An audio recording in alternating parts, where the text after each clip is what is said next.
Welcome to the Amazon Legends podcast, where we have real stories about making it big on Amazon. Our guests are CEOs of large companies and entrepreneurs who became powerful sellers, also experts specializing in helping sellers, and both former and current Amazon employees who will give us an insight from behind the scenes. Here's your host, Nick Urison.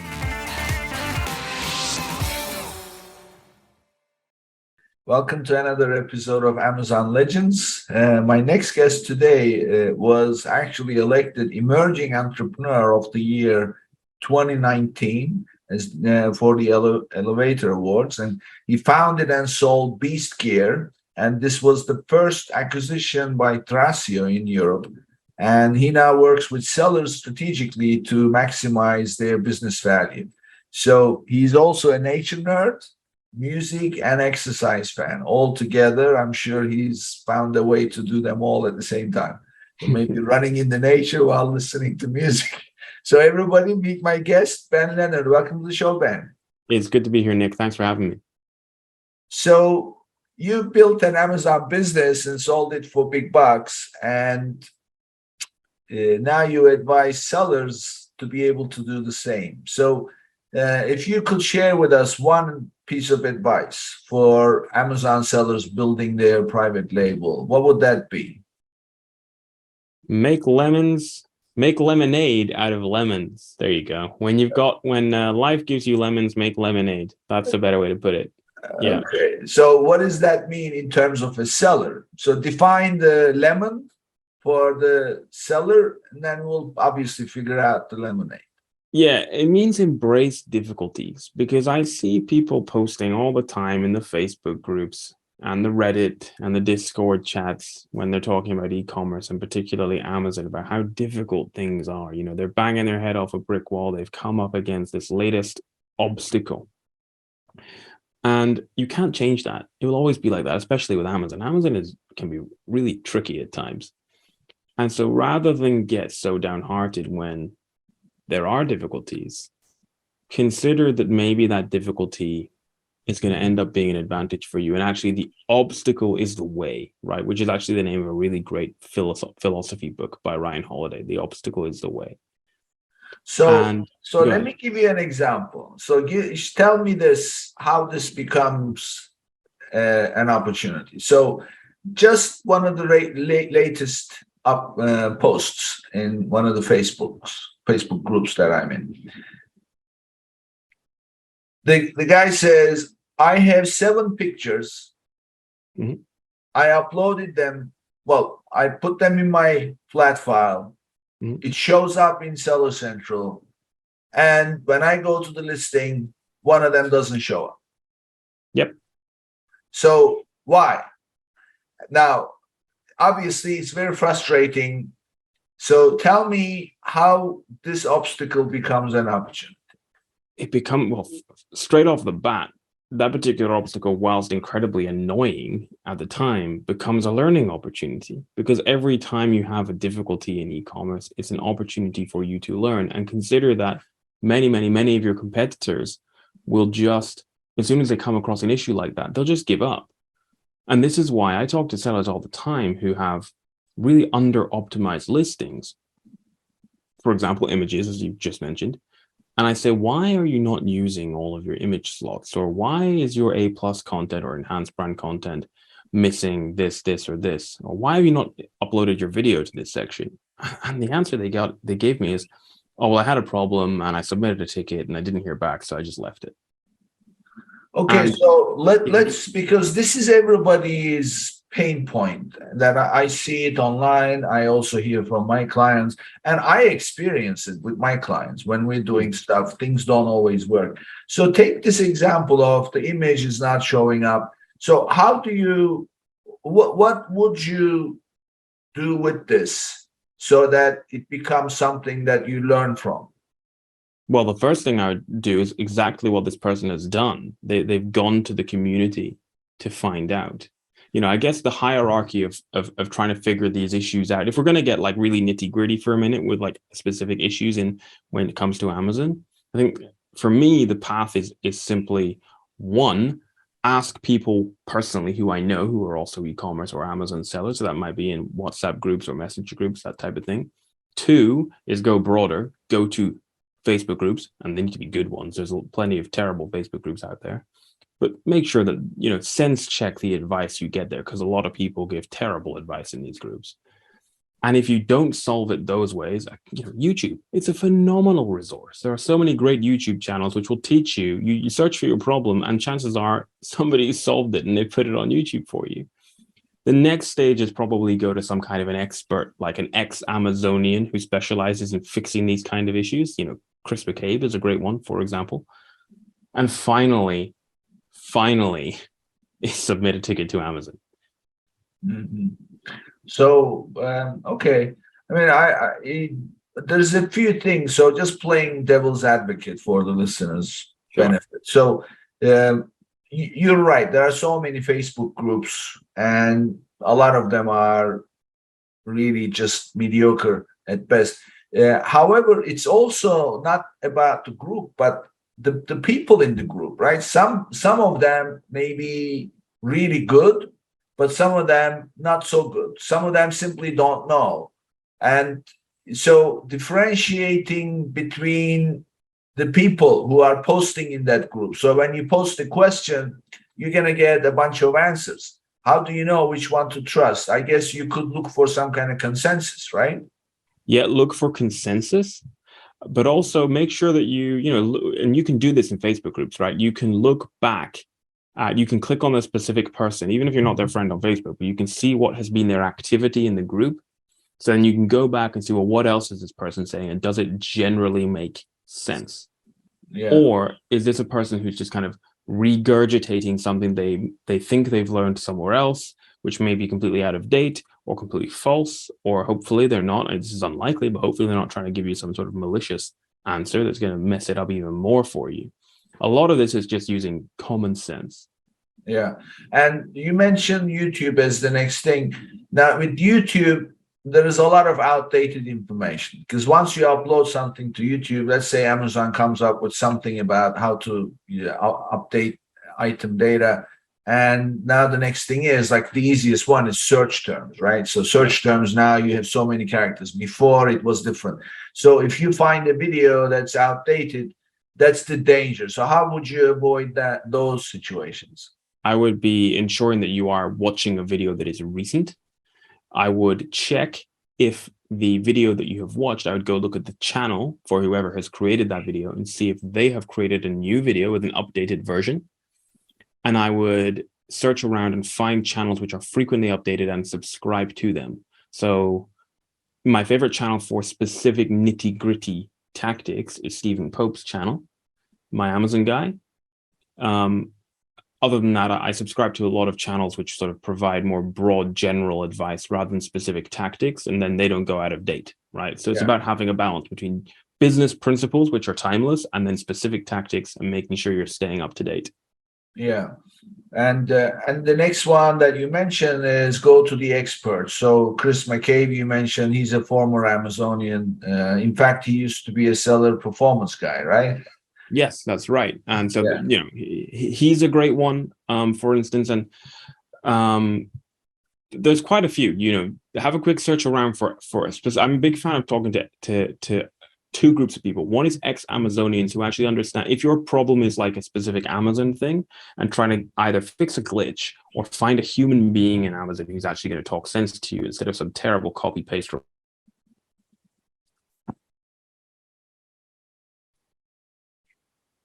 So Chris is one of the former seller performance team members. So he helps a lot of people, right? Yeah, and I'm a big fan of advising people to speak with ex-Amazonians if it's like an issue, some sort of a glitch in Amazon, or you're desperately trying to contact a human who's going to give you a real answer instead of a copy-paste answer. So Chris, John Durkitz, who's our deal director for North America Ecom Brokers, he's ex-Amazon, for example, so he's a big help for us.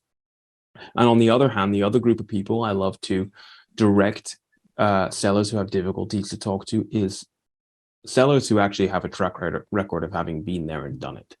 And they've probably come across many of these issues. And so that's, again, when you're looking at, if you are looking at a Facebook group or a subreddit or a Discord or on the Amazon groups or YouTube or whatever, check the credentials, do a bit of Googling around as to who this person is. Do they know what they're talking about, or are they just some guy? Yeah. Yeah, I mean, experience is everything, right? So it's about knowing what's coming your way before it hits you in the face. So and then you said finally seller support, right? Yeah. Well, actually, let me just slightly rewind and say I would submit a ticket first straight away, because that takes a few minutes, hopefully, if it's a small issue, and you might get a decent response. And meanwhile, while you're waiting for a response, go and do all the other things we spoke about. And I do find seller support is pretty difficult, and we love to complain about it as sellers, but we also have to remember that is the difficulty of seller support is the tax we pay for the enormous opportunity that Amazon gives us, right? Most e-commerce businesses who are on Amazon will have well in excess of 80% of their sales, sometimes well in excess of 95% of their sales are from Amazon. So we shouldn't complain too much. Yeah, I agree. So one little tip that I kind of discovered myself, and now I advise everybody to do it, is whenever I have an issue, usually it's not something that is simple. It has either there's a file or there's a record or there's an ASIN. First of all, they will ask you what the ASIN is anyway. So what I always say is get all the facts in an email, in their ticket, create that ticket and send that ticket. Right after sending that ticket, but make sure you write that properly, because as you know, English is very important in your communication with Amazon. It's 3 paragraphs. Tell them what you are going to tell them and what you're asking for, and then tell them what it is, and then in the end ask specifically, and then end the message with a question mark. A lot of people just vent in those emails and then it doesn't go anywhere. So follow that format and then submit any attachments or anything. Make it specific, very specific as far as what the issue is and the data around it. Submit that ticket, and then take that case number, create another ticket, and then in that ticket just say, please refer to case number blah blah blah for details, and then create another ticket except request a callback. So in most sellers will have that email phone option of email and call option. So I say immediately create that new ticket, and then but this time request a callback. Do not say this issue requires urgent attention, because you're going to be making it urgent anyway when you call in the first case, and then call, request a callback. It will immediately call you back. And then whenever you get the callback, you just tell them, can you take a look at that case in the in this case itself? It's associated with another one. I'll just wait. I'll let you read it, understand it, and then I'm happy to answer any questions. And I just sit and wait. I don't get aggravated. I don't do anything. Great advice. And then the person says, okay, thank you very much. Just give me a minute. And then they come back and they'll tell you, okay, I understand the issue. Leave that with me. I have to escalate this, whatever. And then at least you have not been frustrated in the process. Yeah. And you know that a human somewhere has read it. Whether or not it's actually going to get you anywhere is another thing. But at least you know a human has read it. Right. That's my method. So I agree with you. I would do that first and then go through the motion. So the reason I got into this is because you started off by saying I make lemonade out of lemons. Yeah. So this is a methodology, right? What we are advocating for is, first of all, shift that mindset. And now you have a toolkit of sequence of events that you engage one after the other when something goes wrong. Instead of feeling like, oh my God, I'm the victim again, Amazon is targeting me, right? So that will increase your value. Also, it will impact your team, right? Absolutely. And then, you can get extra lemonade from this. So when you come across these issues, you can double your lemonade by making sure that you keep meticulous records of what happened with each case, so that when something similar or even the same happens in the future, you and your team have a reference point. Okay, this is what we did. These are the things that didn't work, but this is what did work. And now we can make this work. Yeah. Solve our issue. Yeah, absolutely. So, in other words, create your playbook of how to deal with Amazon incidents, small or large. You know now what to do.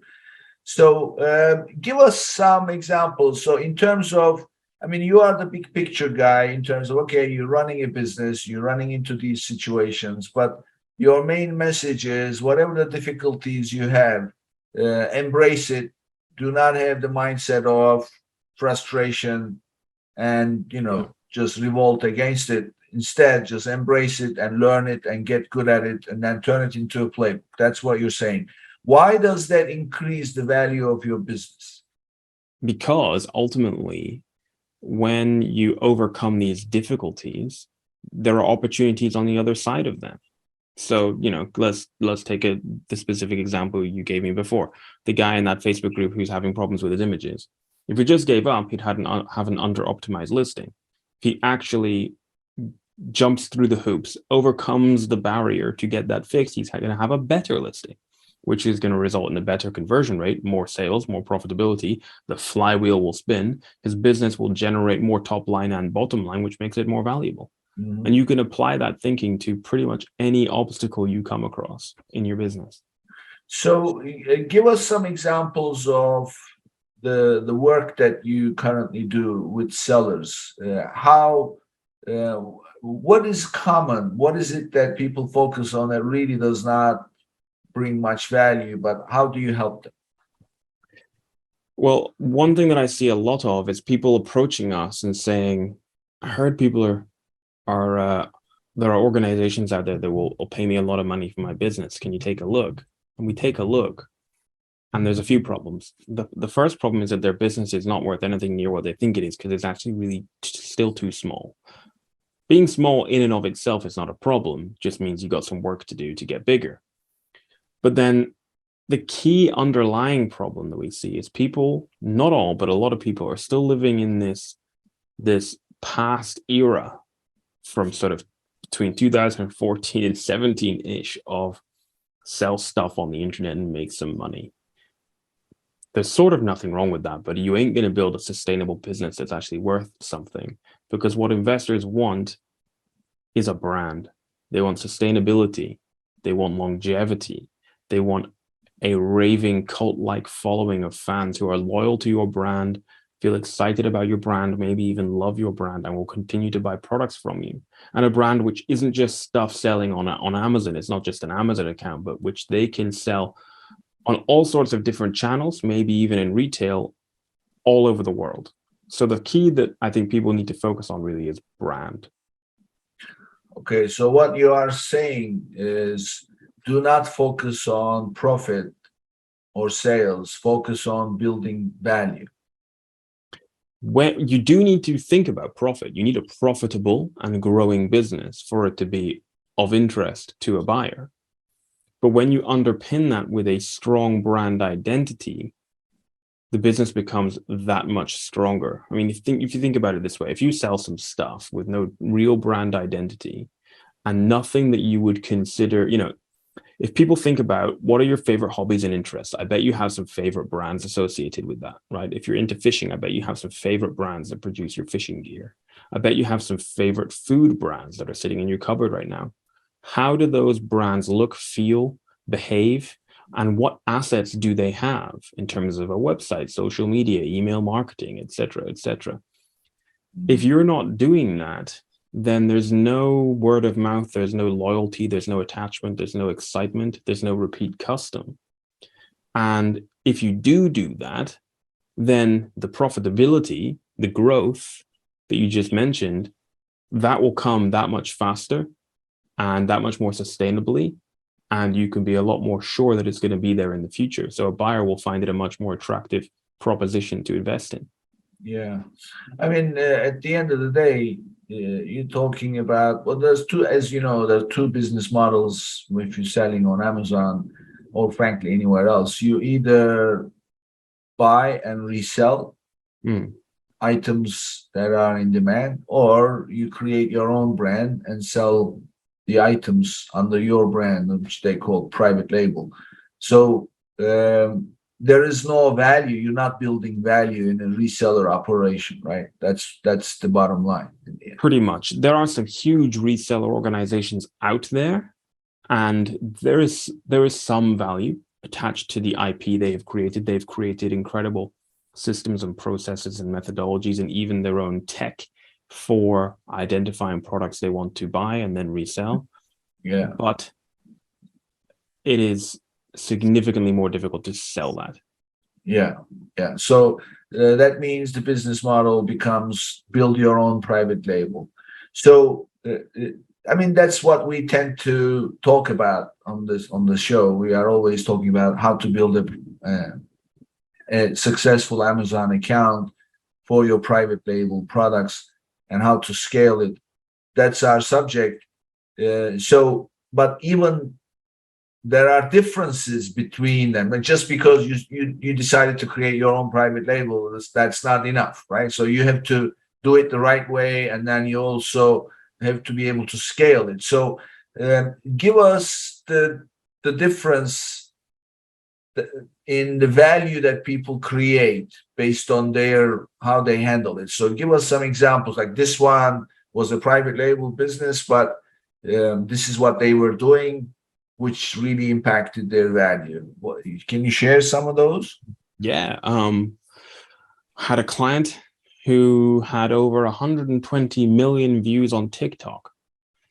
And that added a significant element to their brand identity.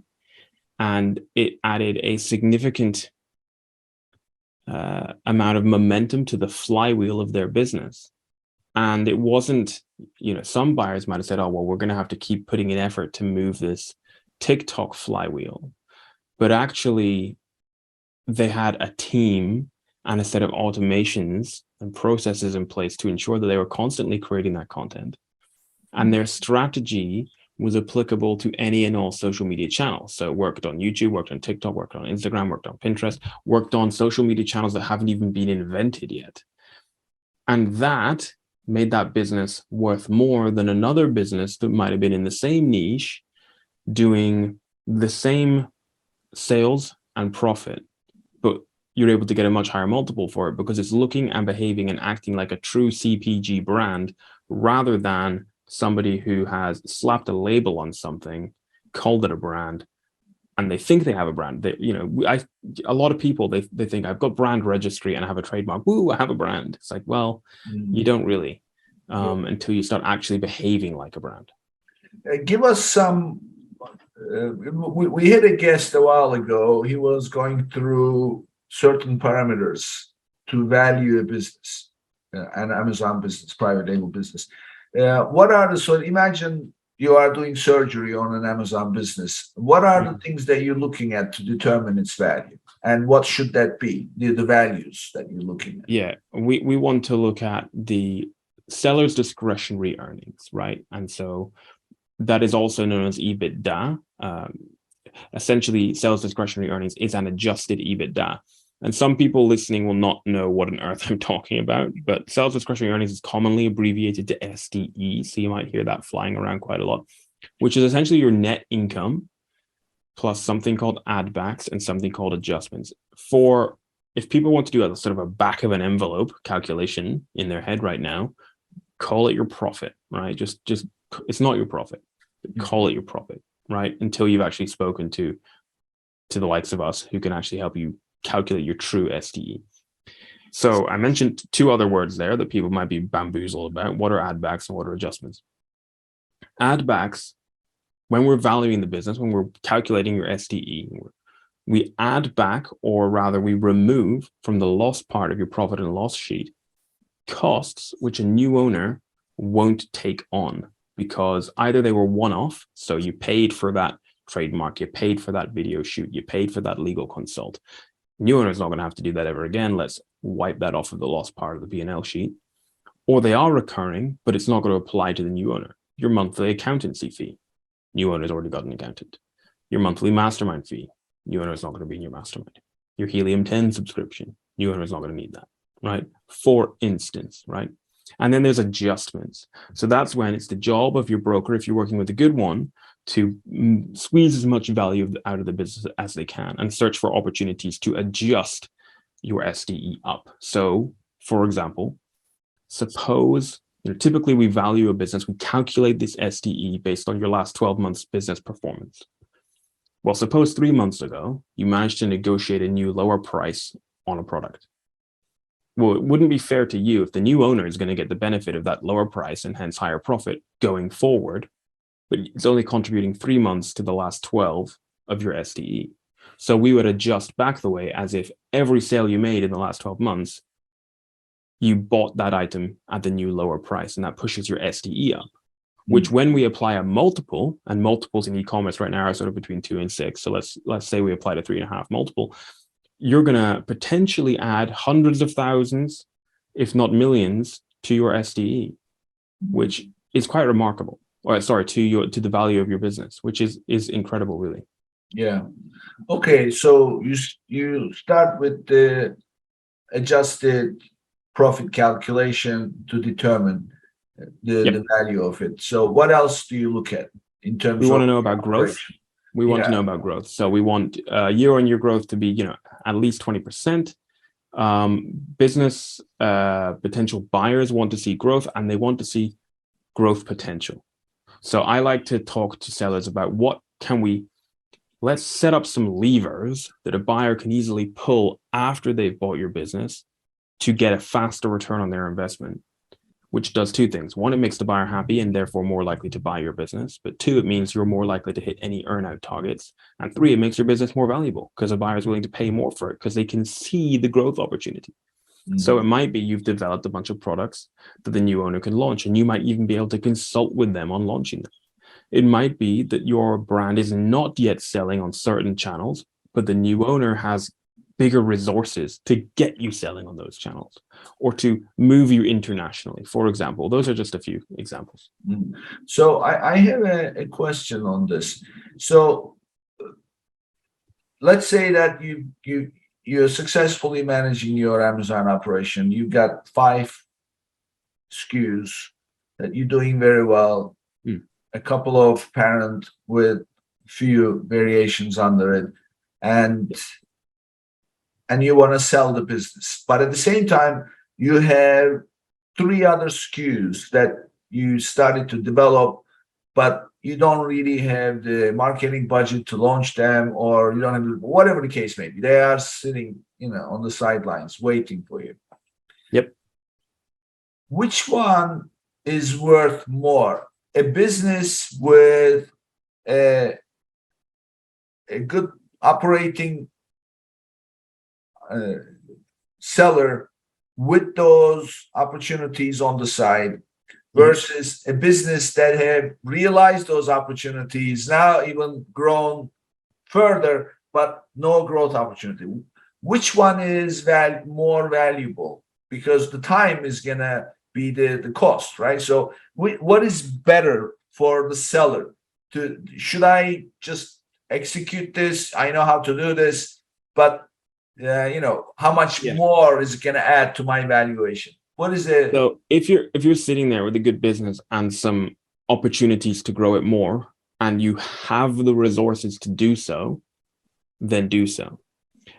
And I don't think you'll run out of growth opportunities for a new buyer, because if it's your business, you should be constantly iterating ideas, and there will always be opportunities, whether that's new products, new channels, new countries, more IP, working with different influencers, improving your marketing, etc. Right? There's always going to be opportunities. It's about how you spin that and how your broker spins that to potential buyers. When a good broker should be marketing your business, not just kind of listing it on a website.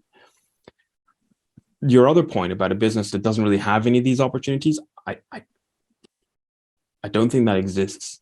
I think there are businesses that have fewer opportunities, but there's always an opportunity.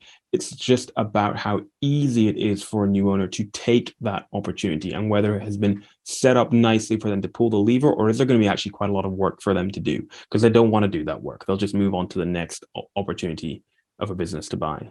Yeah, I mean, entrepreneurs never run out of ideas. There's always something on the side, but it may not be right. So I guess what I'm questioning is, because we are in technology space, right? At the end of the day, you are selling merchandise, but it's all about technology.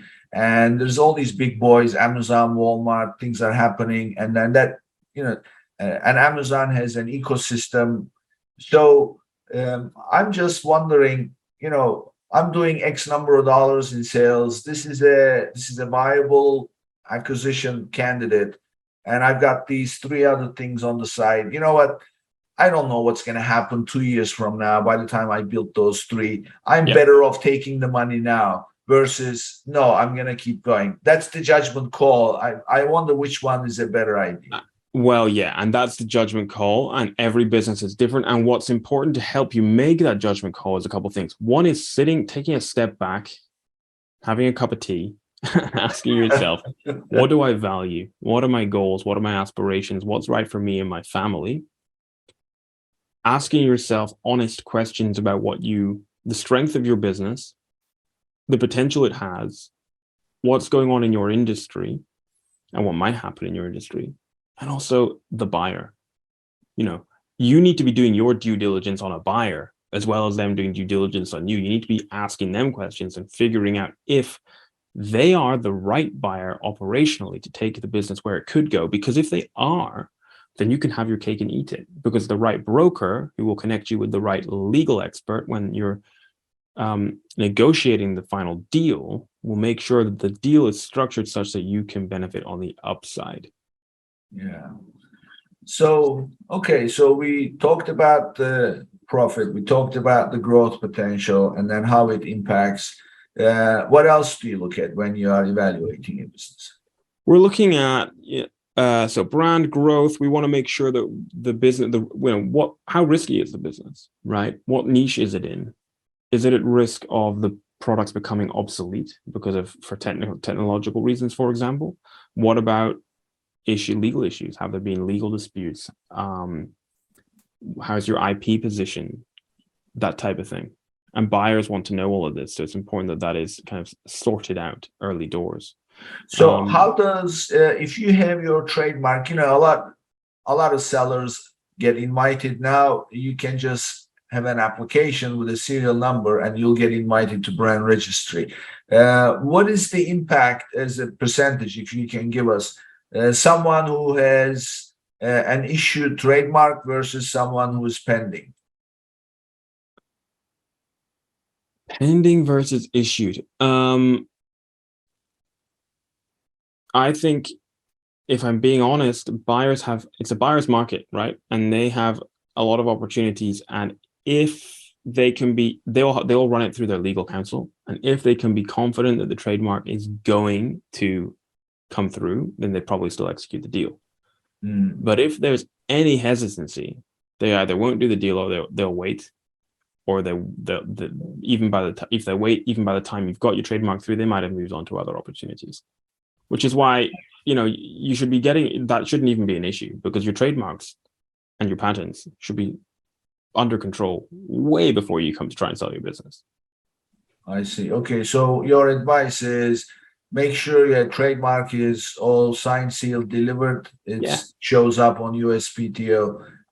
Then otherwise, don't even consider. I understand. Yeah, I mean, that should be like first few, before you've even sold a product to anyone, right? You should be applying for your trademarks.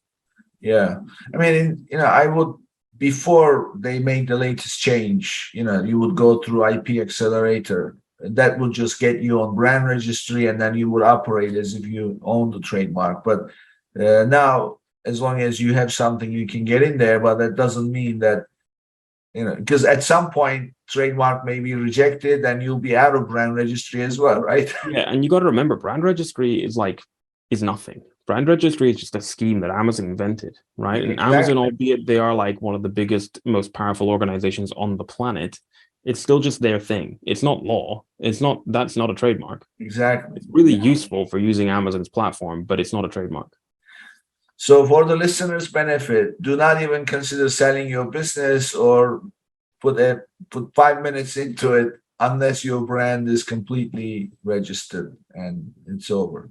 All right, cool. So now next, what else? So we've got the legal side covered, the growth is there, the profitability is good, the picture looks good. What else are you looking at? We want to encourage sellers, and this is why we work. We don't just like take a business to market like straight away. We'll work with sellers if they're ready to go to market straight away, great. But we'll work with sellers over a period of time, many months to get them where they need to be. And one of the things we encourage them to do is make their business highly transferable. A buyer wants to pick up your business and drop it into their existing setup. That means that your business is highly efficient. You're making use of automation tools where you can. You have outsourced where you can, both internally and externally. So by that, I mean outsourcing to external organizations like agencies to run certain side parts of your business, and outsourcing internally to a team you've built, usually of freelancers, very often abroad in the Philippines, for instance, who will be working on the day-to-day tasks so that you can have the vision and work on the business and not in the business. And the new owner could inherit this entire setup. It's highly efficient, it runs, and they're very happy to pick that up and roll with it. So in your experience, Ben, which one is more valuable, if there is any difference? A company that has built this operation with an in-house team, they're doing everything in-house, versus outsourced to different agencies / providers / VAs. So it's not quite as clear cut as that, because it depends what you mean by internal. Because if you've built a team, but technically they're all freelancers, but they are working, exclusively for you, they are your team, but they are all VAs, if you want to call them that. Well, when I say internal, I mean strictly they're on your payroll. Yeah, so that depends on the appetite of the buyer to take on employees, and many of them don't want to do that. Oh my God, this is a big point. Yes, it is. We just uncovered. But it's incredibly. Anybody listening, outsource as much as possible. Yeah, it is. But all is not lost. So, a couple things. One, it's quite rare to have that many employees on payroll in e-commerce for the types of businesses that we're talking about, right? It's relatively rare. When we do see it, it's when people have their own warehousing operation, that type of thing. Most of those people who want to sell their business or many of them are going to take their team with them onto a new project anyway. The other part of it is that buyers, some will have an appetite to take on employees if the organization is big enough, right? And it actually merits having employees, and they can actually leverage the employees for other brands within their portfolio. But also you can set things up so you can have a transition period whereby your team continues to work on the brand and for a period of X amount of time, and then they're going to go and come with you on your new project, whatever it might be. And if you don't have a project lined up, these are things that you need to think about. And it's identifying buyers, and again, that's part of the job of the broker, who actually have an appetite to inherit physical employees on the payroll. Yeah. I mean, this is, I would say, to me, you cannot really stress this enough. If you are building it, because a lot of businesses also, there is this compassion aspect of it, right? So I'd rather hire somebody and then build that relationship and then make an impact on somebody's life and blah, blah, and then hire more employees rather than just outsource to somebody that I don't even know, not much involved. So there's that culture. So what we are saying is, if you are looking to build a business to sell, then create that infrastructure, the human capital around, not so much by hiring in-house employees, but creating processes that you can then outsource to people or VAs or agencies or providers or anybody. That's going to be a lot more attractive package for the buyer because they can decide to keep them or replace them, right? Yeah, but you can have both. You can still build a culture. There are members of my team who I've worked with since my first brand in 2017. And they're freelancers. They're not employees. They're freelancers technically, but we are a team, and we have a culture, and we are loyal to each other. And albeit they're on the other side of the world, we have a great relationship, and so you can have both. Yeah. So the loyalty is to you, not to the business, though. Yeah, and that's absolutely fine, because Absolutely, like many e-commerce entrepreneurs, the whole plan was sell the brand, keep the team. They stayed with the brand for a period of time. Then they came back with me on new projects, and that's great. Yeah, I mean, it definitely what you are suggesting definitely is a mindset shift. So for some people, because they don't like to outsource. They like to keep it in the house. That there's confidentiality issues, blah blah. So they say no, we'd rather hire people. And so this is you are saying it goes straight to the value. Okay, so we talked about the operational, the team aspect. What else? Anything else you can share? We spoke about transferability. I guess the last big one that buyers are looking for is documentation, right? Meticulous record keeping of everything. You need to be in a position where somebody can say to you, "Can you find me this document from 2 years ago?"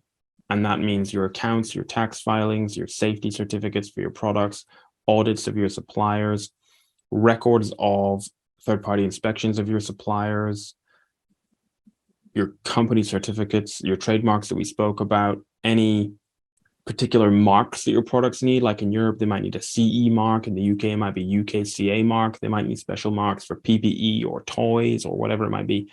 Records of everything, meticulously filed in a format that makes sense, probably in Google Drive, so that when due diligence rolls around, your life and the life of the buyer is a lot easier. How about your playbook, your procedure? Yes, absolutely. Your operations manual full of standard operating procedures on how to run your business. When you can show that to a buyer during due diligence, suddenly their anxiety levels drop. They're like, "Oh, great, we know how to run this business. We got a playbook." And that makes a huge difference. Yeah, I tell people. So in fact, we had a gentleman from Carbon 6. That I mentioned to you when we were talking. So he actually built an Amazon seller, and then sold it, and then he built an Amazon tool software company, sold it to Carbon 6, and Carbon 6 said, "Come run our mergers and acquisitions." So and he happened to be on our show, and we spent the entire show talking about SOPs, how to do it, because his point was, and we didn't actually choreograph anything, and there's no scripting in this show. We just nailed down how we're gonna start. We just started talking, and I asked, "Okay, well, how do you increase the value of your business, and how do you tell us? You've been through both sides of it as a provider as well as a seller." And we just ended up talking about how to build SOPs, what kind of an impact. And there again, the message was very simple: do not take as building SOPs, writing instructions as a chore. They are not. They are part of running the business. And they are part of building the business, right? Yeah, and as you're doing it, do it with joy. Joy that A, you're getting things systemized so that other people can do things and you can focus on more important stuff. And B, it's adding value to your business. Yeah. For the listeners' benefit, I would definitely urge you to check Troy. Troy Johnston is his name. He was one of my guests, a great gentleman. And if you really want actionable, steps, well, how do I do this? Just go listen and then take notes. It tells you exactly how to build your playbook. And you are saying that actually makes the deal go. I'm gonna make a guess. You tell me if I'm right. it makes the deal go faster, right? It does, because when you're prepared well for due diligence by having all these meticulous records, your life is easier, the buyer's life is easier, so it's faster, but also they're much more impressed, because when they look at everything you've got and it's really well organized with a ribbon on top, they look at businesses all the time, they look inside and it's a complete mess. So they're much more willing to pay more for a business that is much better organized and going to be easier to run. And when Bob in acquisitions is presenting your business to his investment committee, and they've got a choice of several, and yours is the one that looks fantastic with this operations manual and all your meticulous records, guess which one they're willing to spend their money on? Exactly. Yeah, it's a no-brainer. So it increases your value. It takes away the anxiety. It makes the deal run much faster. It also instantly it puts the trust at a which is at a premium, because they don't know you. They're interested in the business, but they're looking at information. And when you put that in there, you are telling them, I know how to run this business. Anybody can run this business. We don't just wing it, right? Yeah. Absolutely. This is great. So, okay, so we covered. So you said lastly. So there's a few other things that I want to bring up, and then see what your take on them. First of all, selling a handful of SKUs in large quantity versus a diverse group of SKUs in smaller quantity. I prefer a handful of SKUs in a large quantity, provided that the handful is big enough. I'd like to see at least 4. And they need to make sense. They need to be cohesive. And what is the top line when you say selling more? What is that critical amount that a business has to be achieving in order to qualify as a potential candidate? To be honest, we want to see rather than looking at the top line, I'd say let's look at the SDE. So if people want to do that back of the envelope calculation I mentioned before, but if we really want to see a minimum SDE of a couple of $100,000. Couple of $100,000 for the year. For 12 months. Yeah. I mean, smaller businesses can be sold. But it is harder to sell a smaller business. There are buyers out there who will buy a smaller business. It can be done. We closed one recently, but really, generally speaking, need to be at least a couple $100,000. So Ben, let's call that $250,000. That's what you should be netting every year on your private label. What would that be valued as? We're recording this in September of 2022. God knows what's going to happen in the future. So multiples have taken a hit across this year. Yeah. However, multiples have stayed strong for really great brands with a solid brand identity. But right now, you're doing $250,000 SDE. We're probably looking at between 3 and 3.5 times that. 3 to 3.5. And I think if somebody's telling you more than that, then either they're smoking something. They're smoking something, or that particular business has something very special about it. Yeah. Okay. All right, cool. So, okay. Next question is traffic diversity. Yep. Yeah. The more baskets you have, fewer eggs, the stronger the position of your business, right? Buyers don't want to buy a risky business. So if you have diverse sources of traffic for your business, whether that's driving it to Amazon or driving it to your own website, then the business is less risky and therefore a more attractive proposition. And if you do have a significant amount of your sales coming through your website, but all of the traffic is coming from one Facebook ads account, then that's pretty risky, because what if your ads account gets banned, or a specific ad gets banned, or the rules on advertising your products change, or Facebook's algorithm changes? And we've seen a huge change in Facebook's algorithm recently. Oh, yeah. We have a client who had to kind of basically start all over again, because most of the traffic was coming from Facebook ads. And then there was the iOS change, and a lot of stuff happened. So the more baskets you have, the better. And that's not just for traffic. That's for sales channels, that's for internationalization, etc. So as far as the the general structure. So let's say that you built your business and now they are going to acquire and the sale goes through. What is the best way to set up the seller central account? Because you are going to give up the seller central account, right? Most times, yes. Yes, 9 times out of 10. So the best way is to have one seller central account for your brand. Obviously, there will be, if you're selling in the UK and mainland Europe and the US and Mexico and Canada, there are different international accounts associated with that. That's all fine. But it needs to be, ideally, one brand per login, right? Because that brand,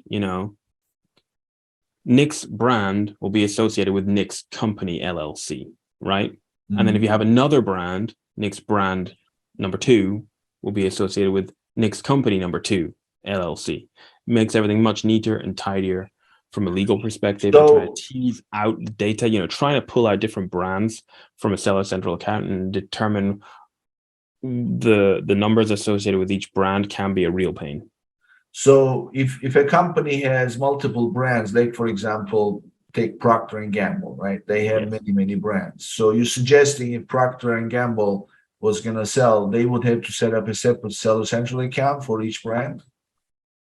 Yes, although Procter and Gamble, it's a completely different ballgame. Yes. I'm just giving. But yes, that is essentially what I'm saying. Yeah. So if you are sitting there with a brand and you've got an idea for a new brand, start a new account. You are allowed to do that. You have to present Amazon with all the information that they request. Yeah. But you can do that. You can have a different Amazon do it ahead of time. Don't just go signing up for an account, right? So get all your ducks in a row and then sign up for your account. And that's that means setting up another LLC, another. Yes, it does. Yep. But I think actually in the long run it makes your life easier because you're not trying to tease apart different data sets, right? And your accountant, you should be working with a great accountant who understands e-commerce, should be able to very easily, you have one cloud-based accounting software account, Xero or QuickBooks, whatever you use. But it's 2 tax returns, two sets of professional fees and all that stuff, right? Quite possibly, yeah. But your accountant should be giving you a bulk discount for starters, right? Yeah. But that's just the cost of doing business. Yeah. So actually, the economies of scale it's going to be cheaper to run 2 businesses because you're going to benefit from probably a discount on having 2, right? Exactly. Yeah. I mean, it's look. This is the way that will secure the highest value and then make any transition easy, smooth. You just give up. You're basically selling the seller central account, and if they like, plus it may actually complicate if you have multiple brands in one account. Maybe they're not interested in one brand, so now you may want to continue with that. But if you sell the seller central, then it creates more problems. We do see cases where there's like an account which has got the main brand, and then there's a few products with a sub brand that's trickling sales in here and there, and that's fine. We can absorb that because the buyer's not interested in that other brand. It was a failed venture, for example. But if you want to keep that to yourself after selling the business, then that's obviously not going to be possible. It's going to be very complicated. You could set up a new account and sell those products on that new account. But it's not really an issue we come across very often at all. Yeah. Okay. All right. Well, this was great, Ben. So tell us a little bit about yourself. Let's learn about you. So, sure. I introduced you as, making mega bucks. But tell us where you grew up and give us some information about who you are. Yeah, thanks. Sure. So I grew up in Northeast Scotland. I'm still here now. I grew up just north of a city called Aberdeen, which is well known in the oil industry. It's like the oil place in Scotland. I guess Houston is probably the oil place in the US. Aberdeen's the oil place in Europe. And so there's a lot of Americans here. My parents came here for oil, and Scotland is a beautiful place with great nature, and I became very interested in nature. And I ended up studying zoology and then ecology. And I worked in the oil industry as the ecology guy. My job was to make sure that the oil guys didn't chuck chemicals in the sea. And I enjoyed that. And I'm an outdoorsy guy. I paddleboard not every day, but I paddleboard when I can. I live in a little seaside town with a beach. I got into e-commerce in a pretty random way. Back in 2016, I had a heart problem. and I had to stop work and stop my fitness hobbies. So no more boxing, no more CrossFit, no more lifting heavy weights while I recovered. I'm fine now. But I was pretty bored. So I decided to start a fitness brand to keep me motivated and occupied. And it turned out I was pretty good at it. And eventually I quit my job. And 3 years later, I sold the business for quite a lot of money. Wow. So you had quite a journey. So I would have thought that you would have stayed in oil business since that's your natural habitat, right? Why did you move away from that? I didn't know that I had an entrepreneurial spark inside me until this, potentially life-changing event when I got pretty unwell with a heart issue. So what was that? What was that like? Tell us. I mean, you say I didn't know. What happened that you realized that you had this? Well, it started as a hobby, a bit of fun that might earn me some extra pocket money, but would just give me something to do. And I imagined, I'll sell these products to gyms, right? And I'll start with my local CrossFit gym and we'll see where we go. And then I was like, maybe I should set up a website. And then I was Googling around and found out, you can sell stuff on Amazon. It's not just Amazon that sells on Amazon. Other people can sell on Amazon. We'll give that a try. And as strangers on the internet who I didn't know started to buy my stuff, I got this feeling of, well, this is really cool. I created something and other people want to give me money for it. And I was hooked. And I became an entrepreneur. And now I guess I'm a serial entrepreneur. So growing up, you must have had some things that were kind of indication of that, because that doesn't just fall on your head, right? It's always been there. I guess it was always there under the surface. I didn't know it. Both my grandfathers were entrepreneurs. My mother's father owned a sports shop and a toy shop. And my dad's father, who unfortunately died before I was born, he owned multiple businesses, including like a removals business and various other things, a garage, like a mechanic's garage. And so I guess it skipped a generation and then came back to me. And my scientific background helped too, right? Because like instead of just like randomly learning as I went, I applied like a scientific process, like test something, see what happens, analyze the results, try again. And that helped too. Well, I mean, people always have that argument about going to college. Well, why do I need to go to college? Well, nothing you learn in college really on day-to-day basis. You use it. What college does is it conditions your thinking, right? It conditions you to approach situations in different ways. Plus, it gives you a great network of people that you can later in life, call on and whatever. That's really all it is. So that's what I'm hearing you talk about when you say, going to your education just gave you that roadmap to approaching an unknown. But what I'm really finding fascinating is like, you had no idea that you were sitting on this incredible talent. And as yet, I'm sure when you think back, do you remember certain times, like certain urges, but instead you thought, did that happen? Yeah, definitely. So the original idea for the first brand I had, which was called Beast Gear, I must have had it like 4 years before I actually did anything. It was the end of a training session at CrossFit actually, and one of the guys said, "Oh, we beasted it today." And I was like, "We beasted it, Beast Gear. That would be a cool name for a brand." And I did nothing. And there was another time, probably shortly after that I had this idea to start this business helping Americans plan their holidays to Scotland. And I did nothing about it. I'm glad I didn't. I don't think I would have done a good job of it. It was shortly after listening to the 4-Hour Workweek, actually. I listened to the audiobook of that and was like, yeah, I should do this. Because I thought it'd be relatively hands-off. So yeah, there were times when I'd had ideas, but I hadn't done anything about it. But it was having this health issue that gave me the motivation, the time, the reason to go and do something.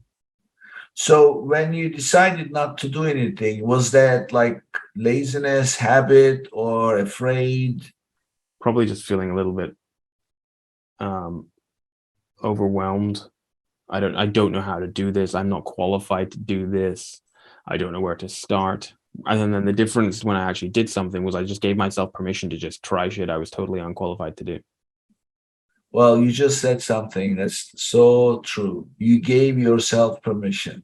Yeah. So nobody else has that right but you, right? Except that we never give ourselves the permission to do the things that we really want to do.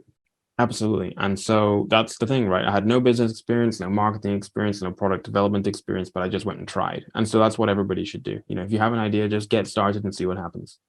Well, you are the person that everybody should look up to and say, look, why am I not giving myself permission to do this idea, to go after this, whatever? Here is a guy who finally did it, and he made it very successful and changed his life, even though he suffered, a big blow.